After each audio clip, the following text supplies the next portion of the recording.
Ladies and gentlemen, hello, and welcome to a very special episode of Sherm in the Booth. My name is Sherm. You guys are some true Chicagoans for coming out in January. It's snowing outside, it's freezing, and you're at the fucking club at 1 a.m. Boys with the bass, yeah, boys, bass. Who am I talking to right now? You're famous. Free food, free drinks, music, girls. Let's go. Do you like it? Cool. You don't? Goodbye. I'm missing the most important part. Boys with the bass, yeah. We should throw like a crazy bar mitzvah party. This is crazy. Send me stems. I finished it. What's up, guys? How's everyone doing? Just wait, you know it kicks in like 3 to 5 seconds afterward. Yo, what's good, everyone? And welcome back to another brand new episode of Sherm in the Booth. I'm, of course, your host, Sherm, and this is episode 241. Ladies and gentlemen, we have an amazing interview for you all today. We've got the Jackin House G himself, hailing from New York City, the one, the only Pinto. I had so much fun talking with Joey about his journey as a producer, a DJ, a label owner, and what it's like to grow up in New York City in the dance music scene. Pinto is a wildly dope producer who has carved out his own lane during the course of his career. His music has garnered support and respect from artists like Carl Cox and the Blessed Madonna, and he was the number 5 Jackin House producer on Beatport. His talents as a DJ have taken him all over the world, and his label Jack City Recordings is making some serious waves in the scene. Pinto is an awesome dude, and this conversation was amazing. Thank you so much for making the time to come on, brother, and I look forward to seeing you soon. Let's get into it right now so you guys can hear his story for yourselves. This is episode 241 with Pinto. Joey. Yeah, Sorry. Pinto's my last name, though. Pinto is your last name. Yeah, it is my last name. That's sick. Yeah. There's Okay. another Pinto in Mexico, though, so that's why I've always. I put the know. I do NYC. kind of like that swag, though, like Pinto, like... I know. At first, I didn't. That's like Greco, bro. Yeah. No, me and Tom's Greco the were man. like great friends, man. Dude, Tom's the goddamn Yeah, homie. yeah. We grew up like 10 minutes from each other. Did you? Yeah. He's a really good guy. No, yeah. Greco's the man, bro. I It's like remember one I of had my- him on like episode 120. Yeah. And Did you do it here? no, it was during COVID, actually. Oh, you guys did it. We did it remotely? remote. Yeah, and I remember like, holy shit, I'm interviewing Greco. Yeah, me and Greco did music together on like Todd Terry's label back in the day, Dude, 2016. in-house records, bro. Yeah, in-house. You know, We did Todd's EV. doing it at that House Calls event in a few weeks. I know. I'm gonna playing in Denver. I'm gonna miss it. Fuck. They actually wanted me to open for him, and You would have been perfect. I know, man. I'm fucking so. Where are you playing in Denver? This like mansion party, but I've never played there. Cool. It looks sick. Denver's awesome. Yeah. Wait, is the venue called Mansion or it's at a mansion? No, it's at a mansion. The Okay. party is called like something fun, Okay. but Sounds they cool. do dope shit. It looks cool, Wow. and they just like hit up my agent, so I was like, fuck it, let's do it. Let's go, bro. Yeah. You know what? When you get multiple gig opportunities in one weekend, it's a good thing. Yeah, it's a good sign. problem. It's a good sign. But yeah, I would have loved to open for Todd. That's like honestly, as a DJ, you kind of see that he inspires me a ton. Dude, absolutely he does. Yeah. Do you know him or have you met him? So I've met Todd a couple times. I've met him just a couple times in New York. Yeah. ADE would go to his like Absolutely. his parties all Dude, the he's time. the king in Amsterdam. And then AD, I've released 2 EPs with him. Okay. 2017 and then in 2018 on his label. on In-House Records. Yep. Todd Terry In-House Records. What a guy. Dude, so his girlfriend, her name's Yannicka 10. I don't Okay. know if you've seen Yeah, her on yeah, social media. yeah. So she I did a remix for them recently. You did? Yeah. Which this one? year. I remixed. Is it weekend release? No, it was House Sh. Yeah. House Shit. Yeah. I remixed their record. Yeah. It came out like in June. Nice. Yeah. Yeah, so she's an awesome producer. I had her on the podcast, but she had released on my label Hood Politics. Yep. And met her 2 years ago for the first time in Amsterdam. And then she got with Todd, or she was kind of with Todd at that point. And then we all got to hang out with Yannicka and Todd at like his party. And like, he's such a fucking good guy, bro. Yeah, Todd's like, a man. I haven't an got to icon. know him too personally, but he definitely knows of me. Like Bill, his manager, is a good friend of mine. Yeah, like, I think I send him met Bill. promos all the time. In Amsterdam, he always says what up. I remember like at a closing party, Kenny Dope, Todd Terry, 2018. I'm in the booth with them, and Todd was like, "Yo, Pinto, big love to you." I was like mad excited. Like That's fucking sick. yeah. So I was, but this is a long time ago. But yeah, I'm still trying basically. Yeah, dude. So you've been taking music pretty seriously then for quite some time. You've been to Amsterdam Dance Event 5 times. Like, Yeah. That's when you know. Yeah. I went since like 2016. So I went 4 times. Okay. But yeah, I mean, I've been basically doing music since I was 10. Wow. Then basically my brother was a producer. Older? Yeah, he's my brother's 7 years older than me. Okay. So my brother was making records for actually like Ja Rule's label back in the day, Murder Inc. He was making records for So he's like a rap Corey. producer. Yeah, so I started with hip hop. So I made hip hop music. Oh, you know a thing or two about percussion, don't Yeah, you? Yeah, you so do. Yeah. That was like all the sampling, and then like I was on FL Studio and chopping up everything. Same. I started in FL. Yeah. So then that's kind of how it started, and then yeah, I just kind of wanted to be like my brother, and then I made basically hip hop till this like 10, and then at like 15, I kind of started transitioning to like the Timbo Neptune sound. Okay, yep. Which is kind of like hip hop meets house. Yeah, it is. It was kind of like like instead of 90 BPM, I'm at 110 now, 115. Yep. So Get a little I faster. actually went to a really mixed high school, and I used to get made fun of. Like they were like, "Oh, he's making techno music now."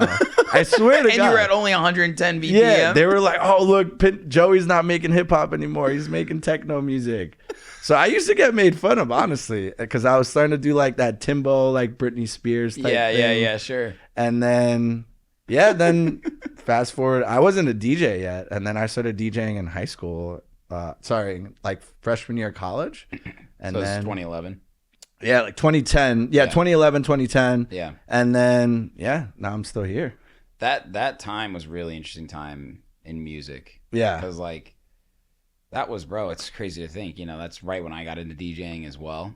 My freshman year of college, just was mixing around on, what was it called? Like Digital DJ Pro or some shit. Yeah, I started with like virtual DJ. I think. Virtual DJ. Yeah, virtual DJ. I can't believe wow. I don't, if virtual DJ is still out there, I'm very sorry. I endorse that product. I endorse that product. But I remember just like mixing around in my dorm room for friends and shit. And I was just really into selecting the music, you know what I mean? And then you realize, I can really get my hands on this music.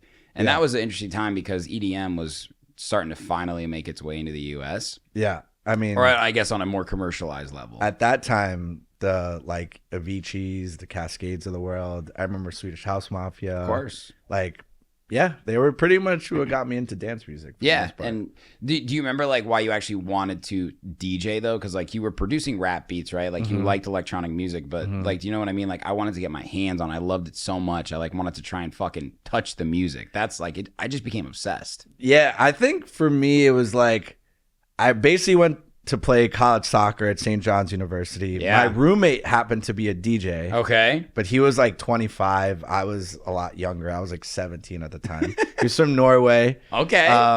And then I don't know. I would see him DJ the pregame parties. Sick. I also wasn't playing at all. So I was in like some weird, like depressed state, like used to playing all the time. And now I'm not playing. Yeah. So then I was like, I need something to like get my mind off the whatever soccer at the moment. Sure. And then I just remember him DJing the pregame parties, and I always made music. So I was like, why don't I just put it together and become like the next Cascade or whatever? There you go. That was like my idea. That was my big dream at 17 years old. Hey, bro, got so a dream. I'm like, I'm going to be Cascade and like start making all these beats and start DJing. Yeah. And then, it started from just like the dorm parties. And then like I was an open format DJ at that time. Of course, you have to be.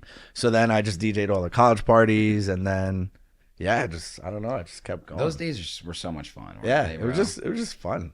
And there's no like, you don't feel the pressure because you do like have these hopes and dreams to be like the next Cascade or whatever. Yeah. But you just living in it and just having so much fun. And I went through like a period where I felt like I got too far away from that. Forgetting why I really wanted to do it, and it was just to keep having fun. And I feel like a lot of artists these days like forget to have fun I think that's especially so, in our house and techno world, bro. I think it's so important, man. Like, Yeah. I always tell people, like, if you're not having fun, then why are you doing this? bro, literally. Like, literally, we do this to have a good time. right. And if you're stressing out and you're making music while you're stressed out, and then you're DJing stressed out, and then you're over analyzing everything. Yeah. What are then you doing? You picked the wrong thing to do. 'Cause, like, Bro, I've been having this conversation so much, like trying to make it as an artist, period, let alone as a DJ in Yeah. the world that it's become, which is very, very saturated. I don't know if it's necessarily oversaturated, but people just, they forget why they got into it. Yeah. Right? And they take themselves so seriously. Yeah. And I'm like, listen, you picked a really hard career. Just Yeah. FYI. Like, and that's the crazy thing about it. It's like, you're either local. This is what people, I think, are thinking. I'm either local or I'm going to be John Summit. And there's nothing else in between. Yeah. And guess what? The in-between is sick as fuck. Yeah. And it's so much fun. Yeah. That's most of the fucking iceberg, bro. Yeah, pretty much. You know what I mean? Yeah.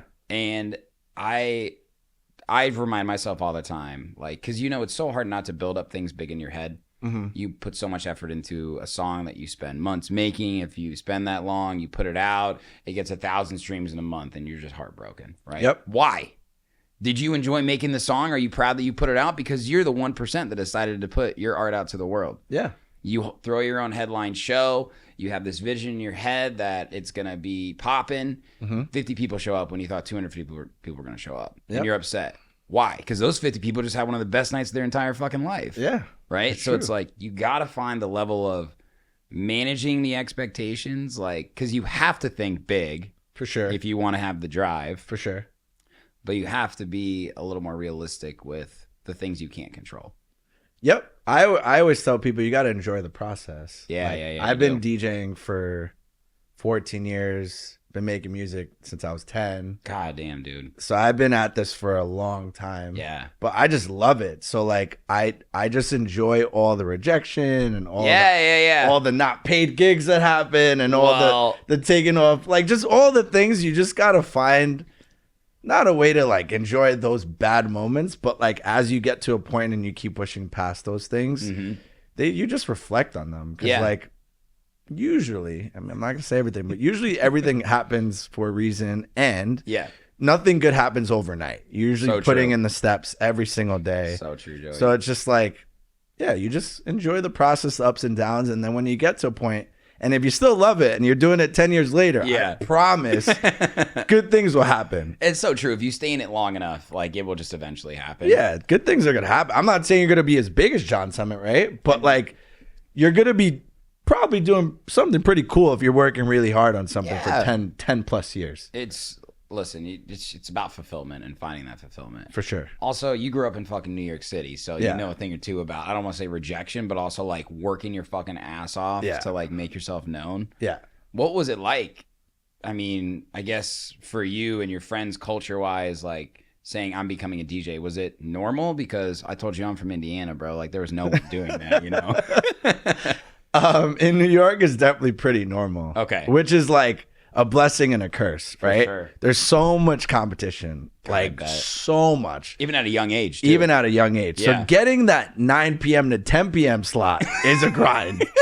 Jesus, It just is. Like, so New York is, I always say, a blessing and a curse. 'Cause Yeah. it's good because it drives you so hard to just get that little eensy 1 hour set, right? But then it also drives you like, you know, when there's so much competition, Yeah. you're just gonna get better, right? You Like, will. It's in anything, right? If Yeah. you got someone right behind your back, you're gonna push harder. Right. So I think in New York it was super normal, but I also think, you know, it's just really tough to build a market in New York because Yeah, it like is.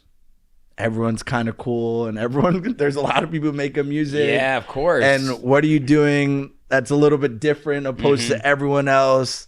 So yeah, while it's very normal to be a DJ there, and there's a lot, like my freaking dentist is like a rapper in New York. Like everyone's a creative.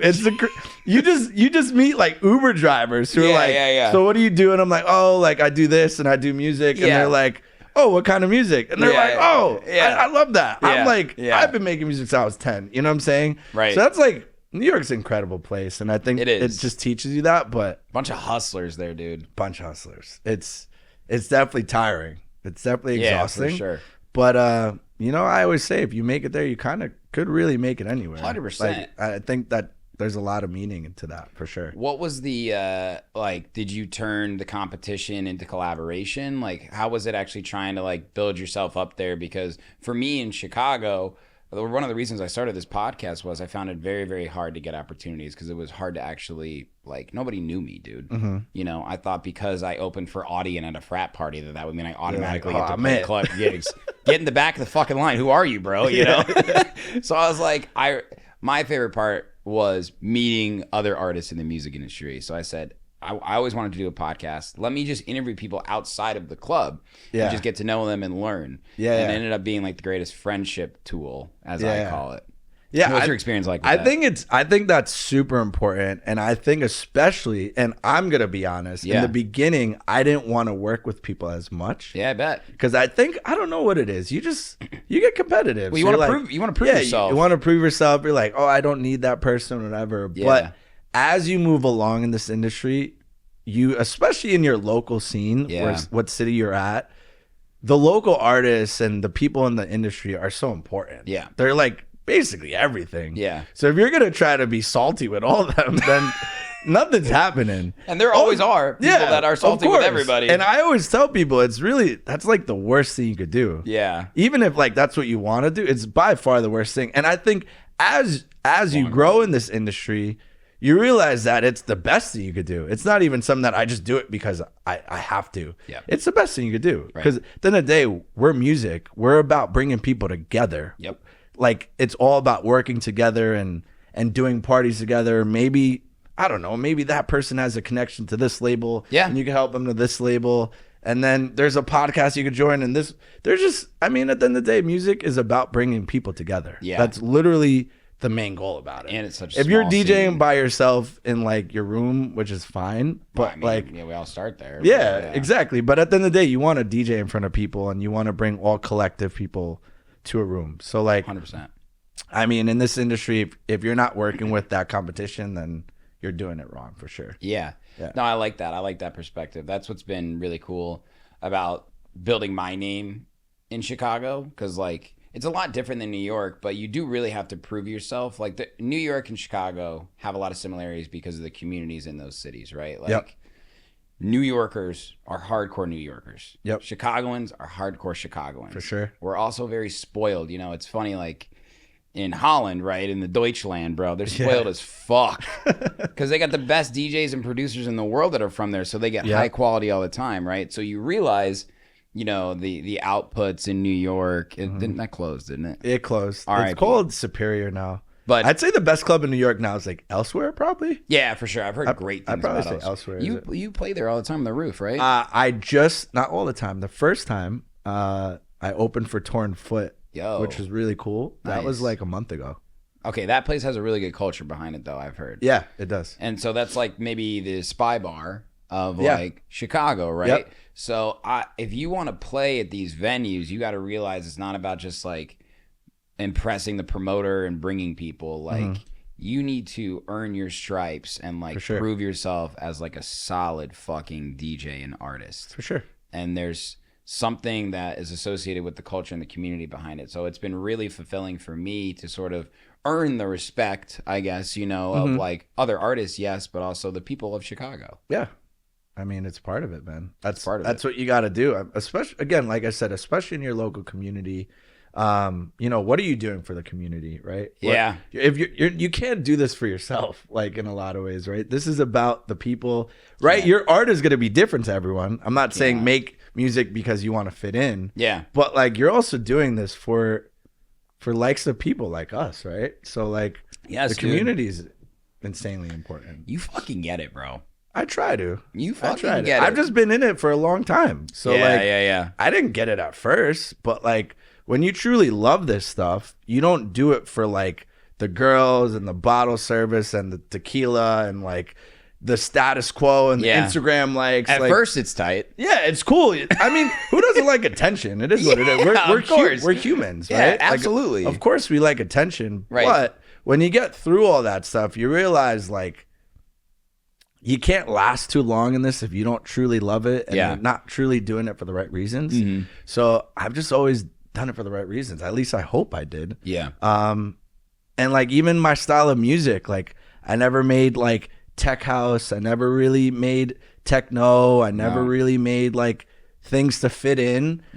I made music that felt true to my heart and music that made me happy and hoping that it's going to make others happy. Yeah, dude. But if it didn't, I'm like, all right, it is what it is. You know what I'm saying? Like, you Yeah, just I got to do. stay true to yourself. Well, that's what I was kind of alluding to earlier, right? Like the first days when you're in FL Studio and you download Massive and you're like listening to Big Room and you got a MIDI fucking piano and you hit the silent and it's fucking Hardwell synth. It's I'm huge. like, it's like, Let's dang. go. I'm like, whoa. You're like, let's go. It's ready for release. Just put it out. We're good to go, right? So I try and like channel that original energy that like made me say, holy shit, let's do this. This is awesome.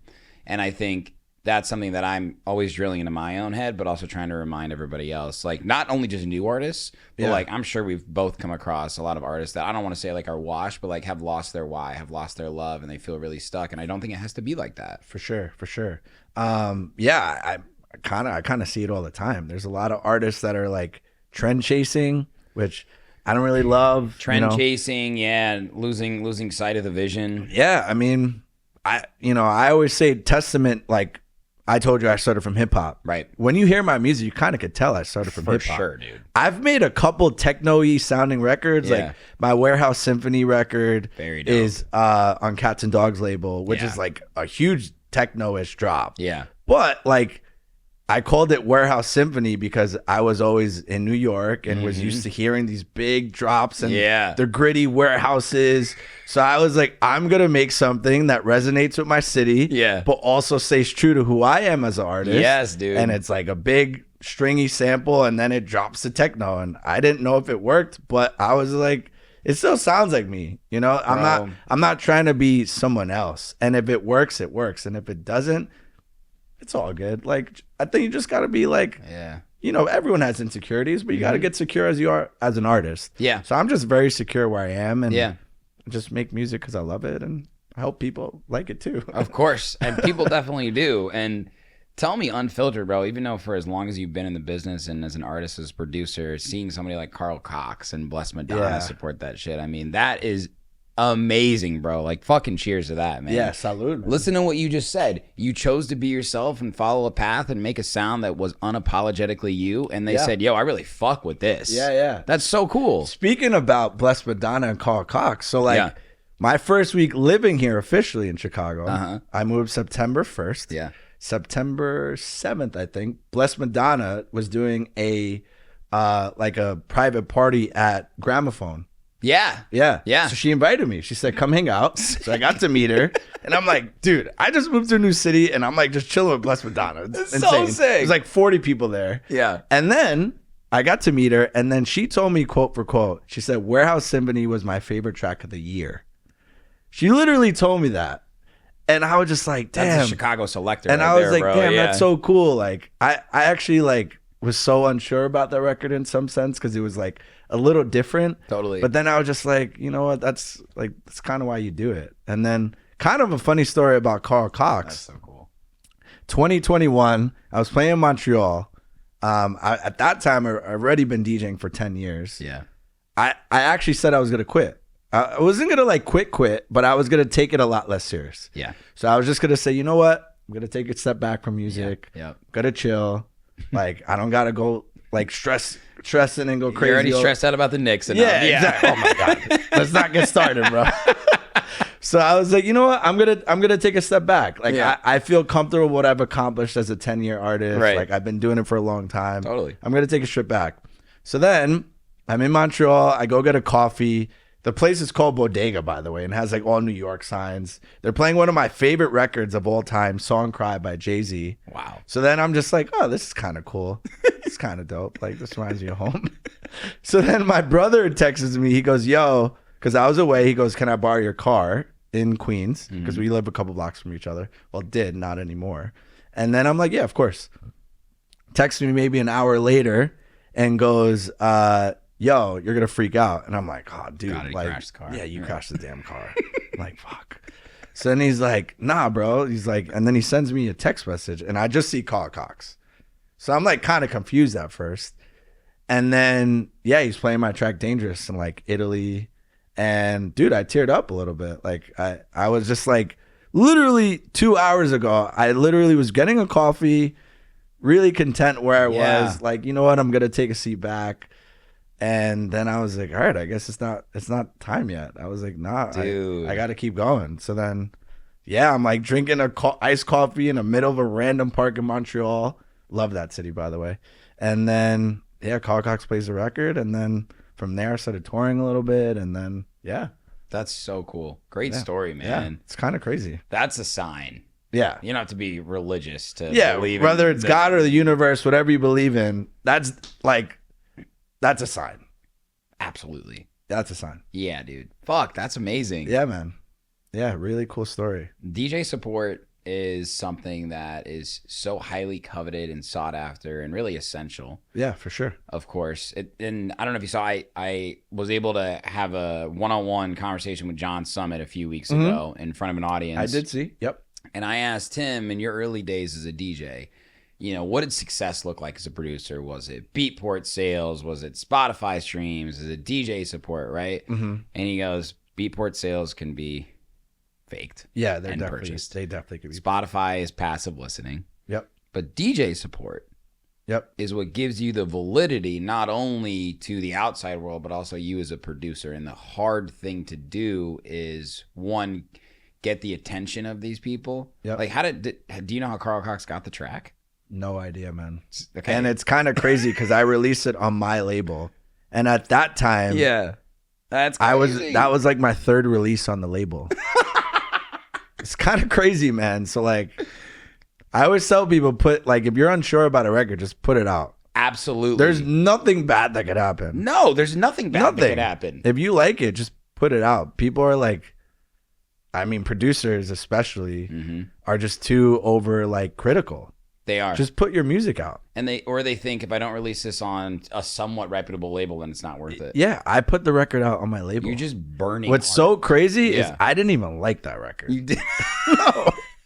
I wanted to put that record as the C-side. I put 3 records out, and I was like, this record's kind of Just not that take cool. it, yeah. I'll just put it out. And then I actually sent it to my manager from Australia. Shout out to Oscar. Shout out Oscar. And then he heard it and was like, nah, this track is sick. Yeah. And then my brother, who's like my biggest critic, was like, nah, Dangerous is a cool record. And then I sent it to one other person, and they're like, nah, you got to put that record out. So I'm like, okay, there's something jumping about that record. Mm-hmm. And then, yeah, it was on my label. I think 3rd or 4th release. No connection to Carl Cox. Dude. And I mean, at this point, Seth Troxers played there, Carl Cox played it, Blessed Madonna, Carlita, LF System, Unbelievable. James Hype. Let's go. I mean, it's just like Spencer Brown, Seinfeld, the list just goes on and on and on. And I've never knew any of those people. None of them followed me on Instagram at that time. There's no connection, no promo email, nothing. Just put the record out. That's Yeah, fucking it's just incredible, crazy, bro. man. It's just crazy. That's a good story. And this is Jack City Recordings? Yeah. That's my label that I started in 2021. So it's interesting. So you started this label around the same time where you were having some doubts about how heavily you're going to invest in this. Yep. So what was that decision-making process like to start your own label? Because it's not something that people really have the fucking balls to do sometimes, dude. You It's know, a lot of work. be completely honest, Yeah. I didn't want to be a label owner. Yeah. I wanted to just make music and DJ and course. whatever. But I tell people in the industry all the time, and it's kind of funny, but you got to do everything. You got to be a TikTok enthusiast. Your content's got to be I'm insane. crying thinking about all the things. You got to yeah. be a model now. You got to be a label owner. You do got to be a model. DJ, producer. Oh. You're getting photo shoots every week. Record yourself drinking a coffee and eating a bacon, egg, and cheese. Do it all. You just got to do everything.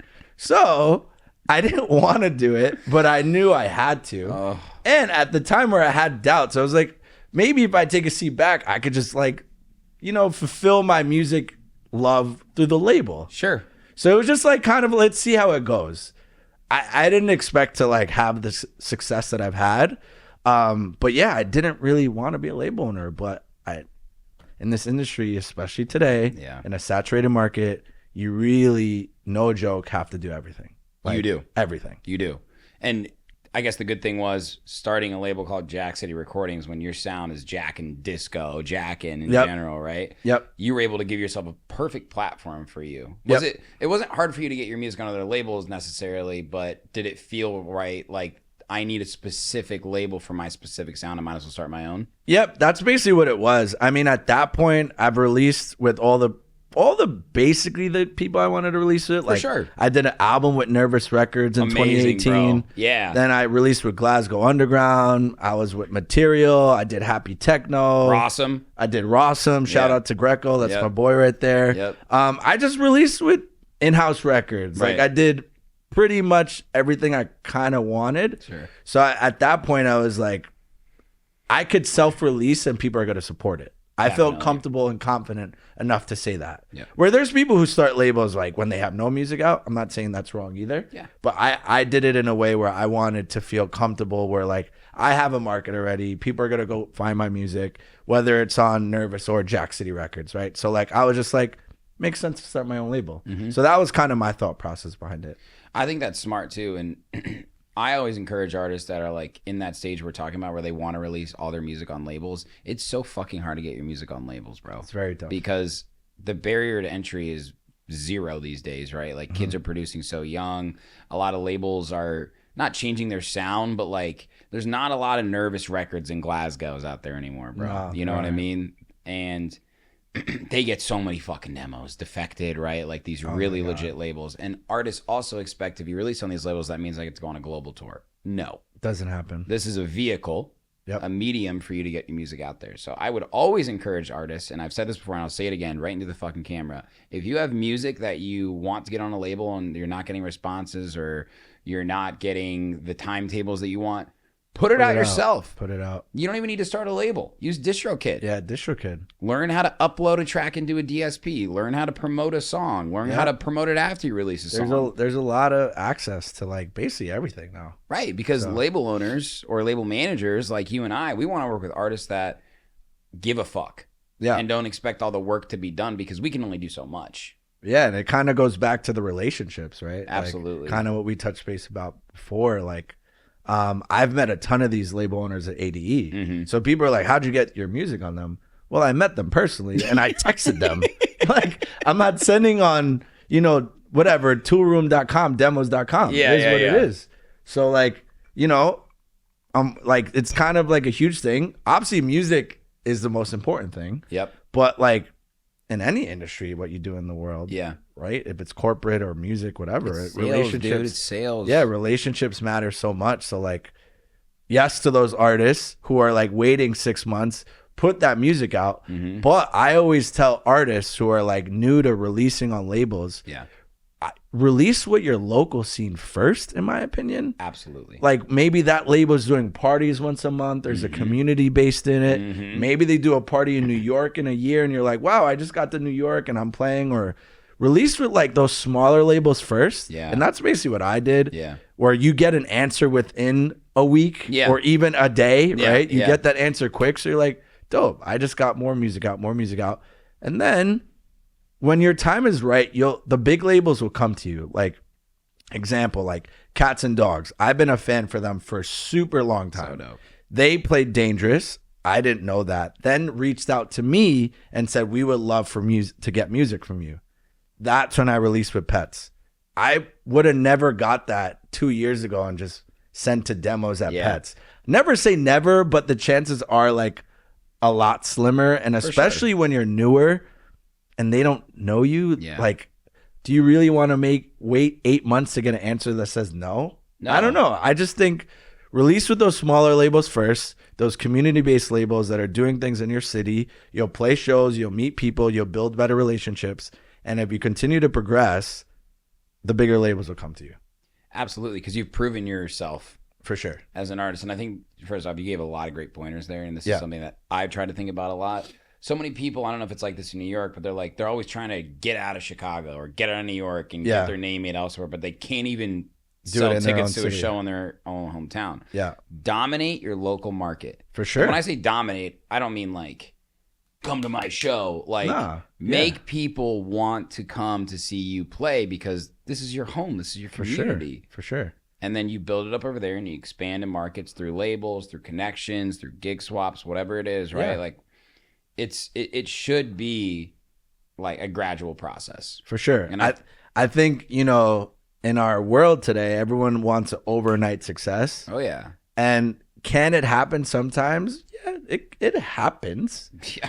But for the most part, for 99.9% of us, it doesn't. So you got to take the steps, man. Take those steps every day. Yep. Little things, like in anything in life, like do the little things right. And if you do them consistently, good things will eventually happen. Yep. So like, yeah, I mean, the community's great and embrace that community. Mm-hmm. And then when your time is right, you'll play in another city. Yeah. And it'll be more organic. It won't be forced. Yeah. You can't force this stuff. And you get to be you. Yeah. You get to be Pinto. You're not playing like other people's music just to get the gig, right? Yeah. You're doing what feels right to you. You're being yourself as an artist, and then it happened during the time that it was supposed to happen. Yes, dude. And everyone wants to rush these things, but it just doesn't really work that way. Again, for most of us, 99.9% of us, it doesn't. But like, and that's the problem too. A lot of people compare themselves to that 0.1%. For sure. You know, that Martin Garrix is, right? Like, dude, that guy's got a stressful life. Yeah.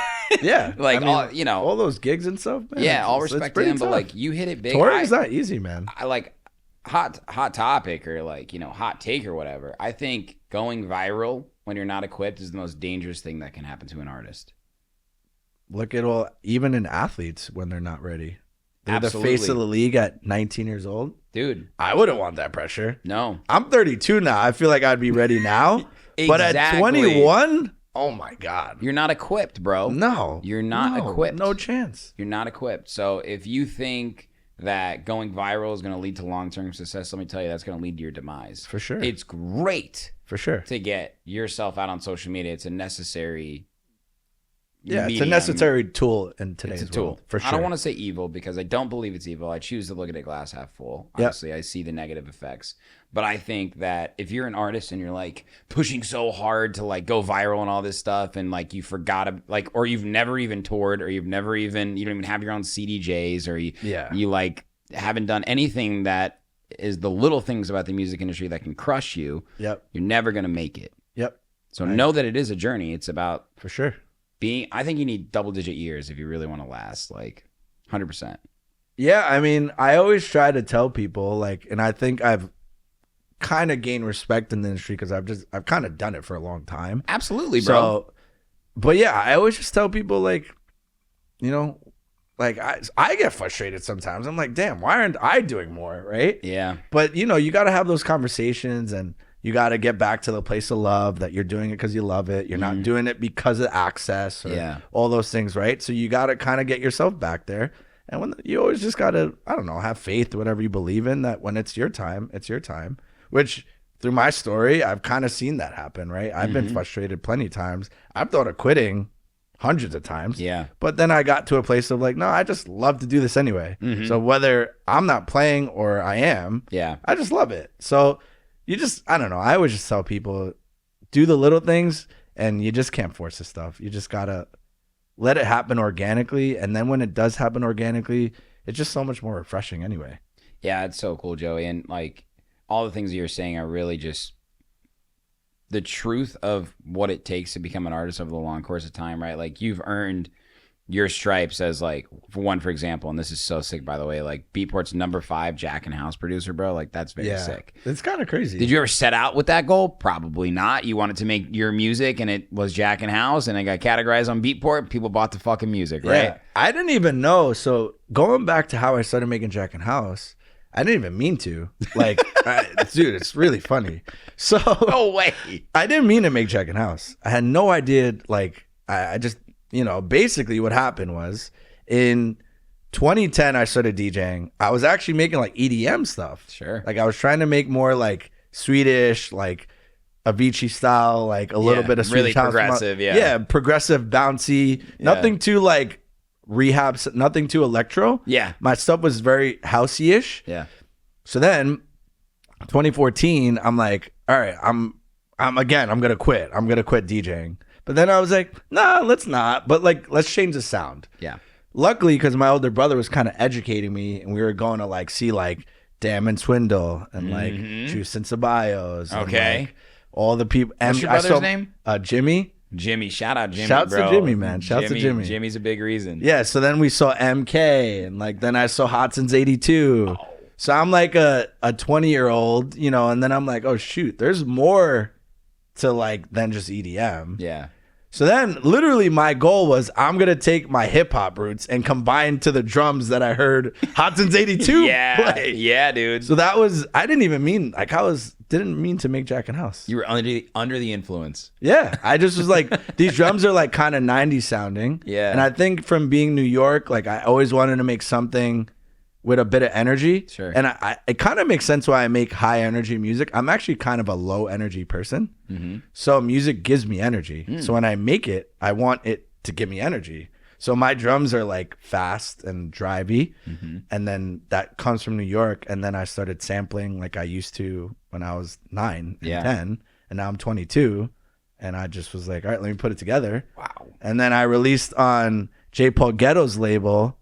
And my track Happy Feet went like top 10 track source. So this is a little bit before Beatport was supporting my stuff. Yeah. But then and then I was just like, all right, damn, I'm doing something right. And then my next release was on Nervous.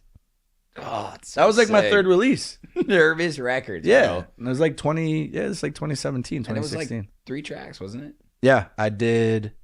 The EP was called, I think it was called My Love. I think. But yeah. So I didn't even mean to make Jackin House. Just happened. Again, you just stay true to like what feels right to you. Yeah. And usually when you do that in anything in life, good things happen. So like, yeah, I just kind of did it and it just kind of made sense. Incredible that you fuse all of those influences together. Yeah. What about the live show experience for you early in the fandom days? Because I believe the best artists start out as a fan, a true fan. Yeah. You know, like we were talking about, it doesn't have to be Swedish House Mafia or necessarily the big artists. But like, you know, I saw Lee Foss in my early days. I saw Hot Since 82 in my early days. And just like sort of the level of swag that they carried. For sure. And the music that they played. And the energy behind the crowd with that music, sort of that underground vibe was like, it felt untouchable to me. Yeah. I think being a fan is so important. Yeah. Because at the end of the day, I've said love like 1,000 times already. But like, you just got to go there and like be like, damn, this is so much fun. Yeah. And like, we've said fun a lot too. You're not going to just go there and be like, damn, I want to be a DJ. Yeah. First, embrace the culture, embrace the scene, embrace the music. Yep. Get in there, get lost in it. Like, do all those things because it's like, as an artist, all those things are just going to make you such a better artist because it feels authentic. I think like being authentic is so important. And it just, I don't know, like when people hear your product, but then they realize, damn, he's doing it because he's just like true. And it doesn't seem like he's trying too hard. You go on a date, you can't try too hard, right? No. It's kind of crazy, right? Yeah, you can't. You just got to be yourself. So it's the same thing as an artist, right? You got to just like be who you are and like get lost in the music and have fun. And then like people are naturally going to kind of gravitate towards that. Yeah. It's all about energy. For sure. Oh man, that resonates with me deeply, bro. Because now in my days as an artist, right? Like, so Hood Politics, the label that I'm involved in the A&R, I've learned so much from my boy DJ Susan. Big love to them. Thank you. Been a big fan of Hood Politics for a long time. Thank you, bro. Yes. And one thing that I've learned and projected and just like sort of just I give and I get, and it's like the best thing ever is like, yes, we're in the booth. Yes, we're having fun, but we go in the crowd, bro, because we are our friends' biggest fans legitimately. Yeah, for sure. And I don't see enough of that these days. And we feel like that's lost on a major part of the industry that's like trying to be too cool. Yeah. And so we're just trying to like disrupt in like positive ways. Yeah, for sure. You know, and I just feel like that's goes back into what I was saying earlier, right? Like the first time I hit fucking, you know, whatever note, C sharp on the fucking MIDI controller, right? The first time I was at Hot Since 82 and he dropped some underground track and I was like, right? Like, how do I get back to that? It never left. Yeah. You just get a little more used to it, so you got to tap into the juice sometimes, right? I think so. Like when I'm not motivated, I'm like, I need to just go out. Yes, dude. I need to go out. Yes. So I actually finished 4 tracks from Chicago summer because I thought it was just gonna be a summer. So first one I finished, I called Ukrainian Village because it was the town I lived in. Let's go. It was the first beat I made in the apartment. Then the second one, I called it Smoke and Logan because it was a night at You Smoke just and dropped Mirrors. that. Yeah, that just came out. Yes. So yeah, it was a night at Logan Square Club, Smoke and Mirrors, which I'm actually headlining in 2 days, which is going to be fun. Sick. And then it was a house call show with Terry Hunter, which is like, I've been a fan of him for a long time. Terry's the man. Yeah, and it was at Teto's Rooftop. I called it Teto's House. That's coming out next month on Demir's label. Let's go. For Very Underground. And then I called another record called The Night at Spy, which was a night for warehouse parties. Shout out to Casey Ray. Dope warehouse party in, it's called The Warehouse Presents at Spy Bar. And then I was just like, dude, that was sick. I just kind of want to make music. Oh, shit. I love that. Yeah. So again, like, I wasn't even sure if I wanted to, like, make music, like, at that time in the summer. But, like, then you go out and experiences happen. And then that's usually when, like, cool stuff comes out anyway. I love that. Logan Smoke. It's a pretty hard name, bro. Yeah, I tried, bro. Yeah. Logan Square is a cool neighborhood. Interesting. It is. Very interesting. It is. It is. I like it a lot. I like it. Yeah. What has been your opinion of Chicago neighborhoods so far? Because we're in the West Loop right now. You live in the West Loop. Yeah. Downtown is, you know, a lot of the nightlife, but there's a lot more Chicago than that. I think it's dope. I think the main difference between New York and Chicago is the neighborhoods are a little bit more segregated here. It's one of the most segregated cities in the U.S. Which actually. I guess is kind of a touchy topic, but in a sense, kind of makes it cool in some sense because every neighborhood is so different. Yeah. Where in New York, we're all blended. Which is blended. Which is great. Yeah. But there's also some kind of, again, touchy, but there's also some coolness to that. Yeah. Because you could go to like a really like neighborhood, whatever culture it is, and get like banging food of that culture. Mm-hmm. And I don't know. I think it's kind of, that's the main difference I've seen. I mean, I love Chicago. I think it has a bunch of culture. Yeah. Bunch of great food. Yeah. Honestly, like as an East Coaster and a diehard New Yorker, Midwest people are a lot nicer. It just is what it is. Yeah, we for sure are, yeah. They just are, man. Like, I remember the first time I played in Chicago, I went to a club, like, after my set, like, Celeste in River North. Yeah, of course. Yeah, whatever. People were going there. I'm like, I have no idea. I'll just go. Yeah. And then, like, I leave, and it's, like, 3 a.m., and they're like, the bouncer's like, you have a blessed day and get to your destination safe. And I was just, like, so confused. And it was so funny because the promoter was with me and he's like laughing and he's like, dude, your face is so funny. I'm like, bro, I've never heard that in my life. Yeah, let him from a bouncer. Yeah, exactly. So I was like, yeah, Midwest people are definitely different. But yeah, no, Chicago's great, man. That's good, man. I'm glad it's made a good impression on you. It has a lot to offer. I'm fortunate enough to know, you know, enough about New York City life and everything you guys have to offer For there. sure. It's like I would consider it a more livable New York. Chicago. I'd agree. It's easier. It's cheaper. Easier. It's easier. It's definitely cheaper. But there is an energy to New York that is truly unmatched. I think that's probably what makes New York, New York. And that's what makes New York so expensive too. Yeah. Yes. It's a fucking crazy place, bro. Yeah. But it's nuts. awesome. It's nuts. I remember when I first moved here, I went home for a gig and then the Mets were playing in the playoffs.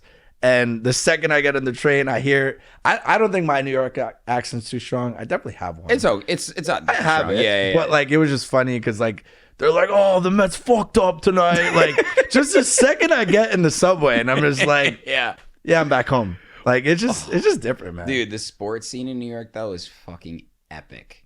So New I Yorkers told are you, crazy, and man. I'm sorry to dip into a pool that I know you don't want to jump in, but I got a Tyrese Halliburton jersey hanging up here, guys, autographed. Boy. I'm really sorry to the Knicks fans out there, but I got to tell you because this is a great New York story. Yeah. So going up into Game 6 and 7 Yeah. of the second round of the Eastern Conference, I was out there for work. My wife was out there for work as well. And I knew that Game 6 was going to be that Friday night. Mm-hmm. And I was like, we have a flight out Sunday, but there's a chance the Pacers win. I honestly didn't think we were going to win. I'm not going to lie. Yeah. I know no New York Knicks fan thought that we were going to win either. I didn't think because that game was win. fucking insane. The series was great. The series was great. It was a great series. It was a great series. So, the buildup was huge. We go like undercover on Friday in New York. I'm like walking around. I was like, I want to go into like a New York Knicks bar. I'm not going to wear a Pacers jersey. That would be insane. We're walking around. Where were we? We're in Greenwich Village area, right? Okay. So it was like a lot of NYC students. I was like, fuck this. I'm not hanging out with these college kids. It's not real New York Knicks fans. Yeah. The real New York Knicks bars you can't even get into because they're like spilled out on the street, right? So we found one that was like, it was all right. And we watched the game. It was a good game. Pacers won. And then the next morning I wake up and I go, we're going to Game 7 at Madison Square. And I've never been to Madison Square Garden. It's always been a dream of mine. Found actually like decent price tickets. They're $900 each. So I don't know Such decent price. I don't know if dude, I was so close to buying tickets. Well, some of the tickets are fucking $10,000. I was gonna go by myself, man. I was like, this close, but thank God I didn't. I had to. Yeah. I was like, okay, the game's at 3. We can still fly out Sunday night. Yeah. So we go to the game, but we have to, do the thing in New York where if you want to fly out, but you don't want to leave your luggage at the hotel, you got to give it to the fucking souvenir shop. Got it. Yep. Sketchiest unwritten deal that we all just say, New York. Take my most important things. Yeah, just New York. You just gotta just do it. I don't know. It's fine. Just blind send it. So we're walking around. I'm actually wearing a Hood Politics New York All-Stars shirt because every time we DJ in a city, we make a custom shirt for it. Maya's wearing a New York Yankees hat.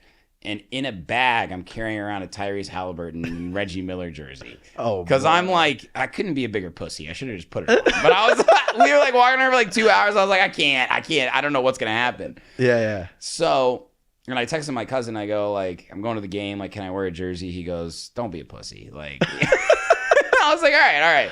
So we right outside MSG. I'm like, all right, we got to put the jerseys on. Yeah. I'm like, bro, I was like Batman, man. Except not liked like Batman. And I take the Reggie jersey out, I put it on, and all of a sudden people just start looking at me like, who's this fucking guy? First off, the security guards wouldn't let me in any of the entrances. I had to like walk bars? 3 down. No. Outside MSG. In MSG? Yeah. They're like, they were joking, but they're like, no, I'll go to the next one. Yeah. I was like, God damn it. All right. We get in there. We got there early. I had to take a picture, of course. Took the picture, and then my wife was like, please don't. Like, I'm not a crazy fan, but like, I had to keep it under control. Yeah. Because there's not a lot of Pacers fans there. Yeah, for sure. Luckily, we were sitting next to a nice family. And, I have to tell the whole story. And these guys behind us, they were fucking hilarious. But New York Knicks fans were more pissed at the Knicks than they were at the Pacers that game. Yeah. So I held my own for most of the game. At one point, I did stand up, and I just couldn't help it because it was like a 2-for-1. It was amazing. And they go, sit the fuck down. And I sit down immediately. I'm from Indiana. And then they start shitting on TJ McConnell, which is so funny to me because they go, you just got cooked by TJ McConnell. He's a fucking rat. Oh, and I think to myself, I go, well, rats do pretty well in New York City, actually, don't they? Right? McConnell crushed us that series. He did. And then, so we leave, and I'm still wearing the Reggie jersey and feeling good. And this New Yorker from afar, he goes, hey, Reggie, fuck you. And I go, hey, I had the balls to say fuck you as well. I go, fuck you. He goes, no, fuck you. I said, fuck you too. And we walked away, and I realized, and tell me if this is true, there's a New York translation for this, which is, hey, good series, pissed you beat us, but respect. I said, hey, man, that was awesome. Really appreciate the competition. He said, have a safe flight home. I said, have a good day. And to top it all off, bro, we fly out that night. Guess who's sitting first class as I walk on? I don't know. Spike Lee. Oh my God. Spike Lee he was going back to Chicago? I guess. And I'm still in the Reggie jersey. Oh my and gosh. I get like starstruck because I'm like, oh my God, I can't believe it's fucking Spike Lee and we're in this Reggie jersey. We just beat the Knicks. What's he doing going back to Chicago? What is he doing? I go, Mr. Elite. That was a great series. Like, I'm not trying to bother you, but like my family's from New York. Like, a lot of respect for the Knicks. That was awesome. And he goes, respect, man. I was like, oh. And then we get off the flight. I go to the bathroom. He's taking a piss next to me. Oh my I'm like, well, I go, we can't get away from each other, huh? And he kind of starts laughing. And then we were like washing hands. I'm like, that really was awesome, man. We'll definitely see you guys next year. And he goes, God bless. And I was like, wow. So sick. What a fucking day. I wish I could have met Spike Lee. That's Right? sick. Yeah. So I got to tell you, though, as a Pacers fan in MSG, bro, Jesus Christ. We were up 22, and you guys did a 3-point play, and I was like, we lost. Like, the place exploded. It's the world's most famous arena, man. And I get it. Yeah. And I fucking get it, because it's like you're watching. It's a kind of basketball dark, court, and the but court it's is really circular. bright. Yeah. Right. So you feel like you're watching like WWE or something. Yeah. And the fans are loud. We're nuts, man. So respect to the Knicks. Appreciate it. I wanted to tell you that story because I told That's it a to great lot. story. That's a great story. It man. just kept going. Yeah. That's awesome, man. And I think New York people are actually, there's a lot of nice people in New York for sure. I don't think New Yorkers are mean. I think we're real. Yeah, yo, that's So if they don't like you, true. they just kind of tell you. For sure. And this guy who said, fuck you, Reggie, he goes, this guy's got balls. Yeah, exactly. He's kind of showing you love a little bit. Kind of in a weird That's way. what I'm saying, right? Yeah, Like, he's just like, you know what? He's coming out. He has balls. Yeah. He wears Reggie jersey. Like, all right, cool. Yeah. The guys behind me said, fuck you like I fucking hate you. And then he said, fuck you like I fucking respect you. Yeah. I don't know. New Yorkers are real, man. I mean, I don't think New Yorkers are mean people. I don't. No, I don't. You know, I definitely I don't think people that. travel to New York all the time and realize, like, nah, New York's, you know, you talk to normal New Yorkers, like, who are truly from there. They're great people for sure. Absolutely. Yeah. Like you. I try to be, man. I try. Try my best. All right, bro. So what do you got coming up? What can you tell us about? You just told us about some new music that's just dropped. You got this awesome fucking headline show. Congratulations with the Branzino Boys opening as well. Yes, sir. These guys are nutcases, Shout to them, bro. man. They are nutcases. I love them, though. Fun guys, though. They Fun are guys. so fun. So fun. It's absurd. When did you just meet them in the scene? So, weird story about the Branzino Boys. Yeah. They would DM me about my music, like, all the time. That's sick. Yeah, they're like, dude, we love your stuff. And, like, on, like, one of them, I was, like, their top 4 artists on Spotify. But I didn't know them at the point. That adds Like, up, yeah. So then They're I was the like, homies. I was like, damn, you know, they're like, whatever, fans of the music. I appreciate it. Then I played March 2024, a couple months ago, with House Calls. Shouts to them. Yep. And then I played at the Listening Room when that was still open. Yeah. And then the Branzino Boys were opening for me. And then I ended up staying the weekend. I have some friends in Chicago, so instead of going right back to New York, I stayed. Yeah. And then we just became super close, man. Yeah, those they're are the easy to be homies. friends with. Those just like fam now. So Yeah. just dope. That's awesome, bro. Yeah, man. That's a great lineup. Smoke and Mirrors, very cool venue. Yeah, I'm excited. I'm very excited. That's awesome for you, man. Yeah, man. Fuck yeah. Trying. And what's coming up next on the label? So other people release on the label, right? Yeah. So on the label next, I have Sudden Moves is from Amsterdam. I have my buddy Richie Furness, who does Quincy Boy Records. Oh, I've heard of Richie Furness. Yeah, they do Quincy Boy, him, Lefty, and N2N. Oh, bro, you know I know N2N. Yeah. That guy's been in the game for a while, Yeah, too. we just did a party together. No Quincy way. and Jack City at Virgo last month. Sick. Yeah, it was sick. It was a great night. That's awesome. So I have them. Then I have the Neighbors and the Rain Boys from New York as well. Okay. Then I have a single of mine come out. Then I have Rob Swinga, who's been in the industry forever. Yeah. He's released with like Kenny Dope's label, Todd Terry's label, Junior Sanchez's label. Sick. So I have his music coming out. And then what else do I have in the pop line? Then this kid Sambo, who opened for me in Romania this past summer, sent me 2 great records. So that's coming out on Jack City as well. Let's go. And I think that's it. So I have like 6 releases lined up. But I have a bunch of music. It's cool. I get a lot of music from like, you know, random artists. But yeah, most of it is kind of relation based now. Yeah. So that's coming out on the label. And then I have a show at Smoke and Mirrors in 2 days. Then I'm playing in Denver, making my debut there in November 16th. Then I actually have a show in Toronto in December. And then have some cool stuff in Chicago and New York next year so far. And then I plan to head back to Australia next April.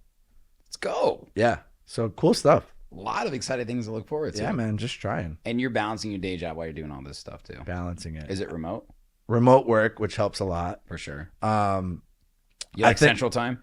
What's up? Do you like Central Time? Yeah, because I start at like 7 here. Yeah. But I'm done at like 4. Perfect. Which is great. Yeah. But I think it's just like, you just got to balance your time, right? Like, Yeah.